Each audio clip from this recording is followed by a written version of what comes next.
Welcome to another World Cup fantasy video where today I'm going through my first draft. A lot can change in the next week or so with injury updates, more information, and much more to consider. But if you're unsure about anything at all, then check out my How to Play World Cup fantasy guide, which will cover everything you need to know from the transfers, substitutions, captaincy, and also the boosters/chips. Let's get this video to over 300 likes. Let's also push on towards 17,000 subscribers. Thank you very much for all your support. And without further ado, let's get straight into this video.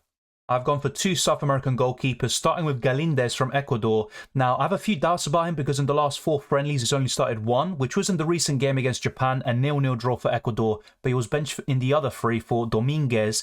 And Galíndez is someone I know a lot from his time at Rosario Central, and he started a lot for Ecuador during the Copa America in 2021, and also in the World Cup qualifiers for Ecuador, where they qualified very well, and they were a difficult team to play against, drawing against Argentina, and also causing some big problems to Brazil, and drawing against them as well. So Ecuador are a tough team to beat. I actually prefer the defensive assets more so than the strikers, as I'll talk about later on in this video. And Galíndez at 4 million could be a great option as your backup goalkeeper. And remember, you can make substitutions, and that's all covered in the How to Play World Cup Fantasy Guide. So Galíndez could then be subbed out for Alisson, and that's why I've gone for Galíndez in the starting 11 because he plays in the opener against Qatar. But will Galíndez start? I'm not as sure now as I would have been a few months ago, so that's something to definitely monitor. And as for Alisson, he's got a bit of a tough group actually. Serbia and Switzerland are two dark horses who could go quite far in the competition. So Alisson could be seen as a risky pick. He's very expensive. There could be rotation with Ederson, which has happened a lot recently for Brazil, especially in the last Copa America, where Ederson came in around the knockout stages and played the rest of the tournament. So why would I go for Alisson at the moment? Because I think he will start all the games. I think Brazil will go very far.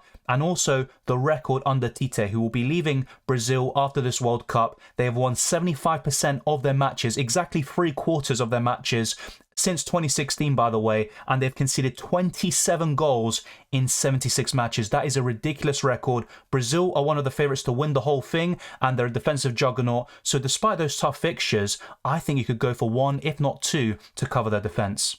There's a nice mixture here in the defence, but I have technically doubled up on Brazil's defence with Alisson and Éder Militão, so that could be slightly risky, and I may reconsider. But I back Brazil that much to go very far that I am happy with Éder Militão, who I believe will start, although there is some stiff competition from the likes of Thiago Silva and Marquinhos. So Militão isn't a guaranteed starter, and that's why I may reconsider him. But the rest of the defenders I'm very happy with. They're definitely nailed. Otamendi is the starting centre-back for Argentina alongside Romero, and they have an incredible record as well. I believe in around 10 to 15 games, when both of them start with Martinez in goal, they haven't conceded a single goal, and Argentina are unbeaten. So Otamendi is a really good choice at 5 million. He's nailed on. He's facing Saudi Arabia Matchday 1. So even if you have more offensive options like Acuna or Tagliafico or Molina, I still think Otamendi could be the very best option. And also, I think he's just going to play all the games. He's also got a bit of goal threat. Set pieces, he's a really good in terms of heading, so I think Otamendi is a great choice. And I've gone for Kieran Trippier, who I believe will be the starting right back for England, although there is some murmurings about Reece James potentially being fit for the World Cup. But I think Trippier will be the starting right back. I don't see Trent being in there or Ben White, and Trippier has had a great season in the Premier League, and I think he's going to be the number one choice facing Iran, and England are the favourites to top that group. So he speaks for himself as well, and he could also take some set pieces and also play on the left-hand side when needed, which has happened before in the last Euros, for example. And then the last two defenders, Mæhle, who was incredible in Euro 2020 fantasy football. He's only 4.5 million, and Denmark are one of the dark horses of the tournament. I think they could top France's group, and I'm not saying that lightly. I really think they could. They did the double over them in the Nations League, I believe it was, and Mæhle is a solid option. 4.5 million is exceptional value, and I think Denmark have plenty of options to offer in goal, in the defence, and also in other key areas such as the midfield. And then Dumfries, who is a really offensive wing back. He has done well for Inter Milan, and for the Netherlands he also has a decent goal scoring record. He was incredible as well in Euro 2020 fantasy football, at least in the group stages. So this is a really good back line. It's not perfect. I think Militão could be the weak link here, but a really solid back line overall, and things get even better when we go to the attackers. As I discussed in my How to Play World Cup Fantasy Guide, I may take money out of my midfield and invest it in premium forwards and also in offensive fullbacks because of the point scoring system. So check out that video for more information. But De Bruyne is my favourite premium midfielder, and if I were to go for a premium midfielder, he would be in this team. He's just a talisman for Belgium. He'll get goals and assists. He takes set pieces. He's really good from open play. There's so much to like for De Bruyne, and he's also got a decent group, so to speak. I don't think Belgium are going to absolutely cruise it, potentially, and I don't think they're going to go to the semi-finals or final, but it's possible, and Belgium are still a solid team. Let's see if they can finally deliver, because they have had so much promise over the last decade, but they haven't really delivered on it just yet. And then I've gone for Perisic, who's 7.5 million, and he's classed as a midfielder in this game, but he plays really high up for Croatia, and as you saw even for Tottenham, playing up front with Harry Kane against Liverpool, he hit the post twice, and in the Euros last year, he was really good for me, and he's going to get goals for them and assists, and he's probably my favourite midfielder to own from Croatia,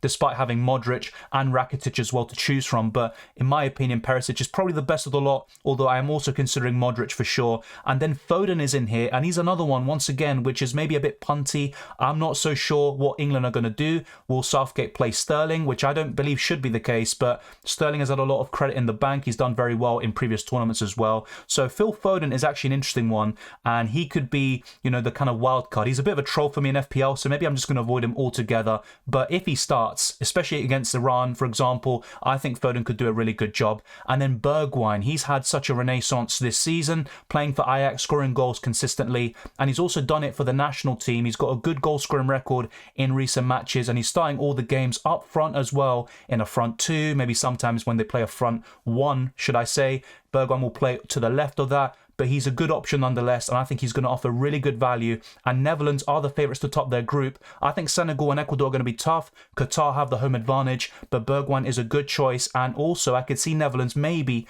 reaching the quarterfinals and doing just about enough to have them for a very long time. But what we're all concerned about is the group stages, because remember, we do get unlimited transfers heading into Matchday 4, aka the round of 16. And the final midfielder is Shaqiri, once again, another one who did really well in Euro 2020 fantasy football. I was really close to getting him. I remember I didn't do it, and in the end, it actually backfired. It cost me, and Shaqiri did a really good job there as well. He always turns up for Switzerland in these big tournaments, scoring one of the goals of the tournament in 2016, and he always just delivers for Switzerland. So this is a really balanced midfield, but I may take some money out and go for some defensive midfielders and enforcers like Casemiro, who will get points for tackles. So that's something I may reconsider with further drafts.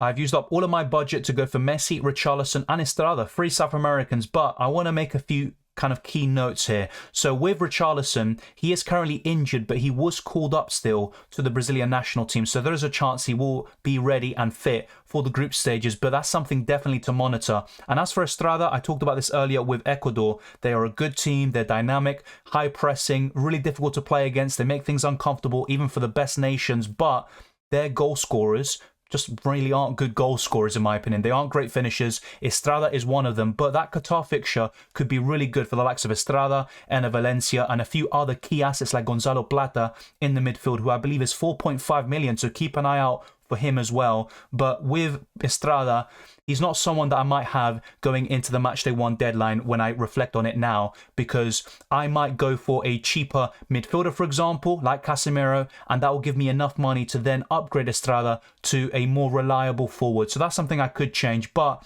Lionel Messi is going to be in here, and he's been in incredible form for PSG and Argentina this year. Only Mbappe has more goal contributions in 2022, and he has played more matches. And more importantly, Argentina are probably the most informed team going into this World Cup. 35 matches unbeaten. They've beaten the likes of Brazil. They've also played the likes of Germany and Uruguay in their unbeaten run. They've won 2 trophies, beating Italy 3-0 in a final, and also Brazil in their own backyard in a Copa America final. So Argentina are one of the favourites, maybe not so much as France and Brazil, but do not underestimate them, and you could easily go for a double or triple up when they're facing Saudi Arabia. But when you have Mexico and Poland, they're going to be tougher games, at least on paper. Saudi Arabia will technically have the kind of home advantage because their neighbouring country is Qatar, but Argentina fans will be brought out in full force despite travelling across the globe, and everyone is going to be keen to see Messi lift the World Cup. Of course, it's going to be difficult. You've got Brazil, you've got France, you've got all these other top nations, but Messi, I think, will have an even better World Cup this time round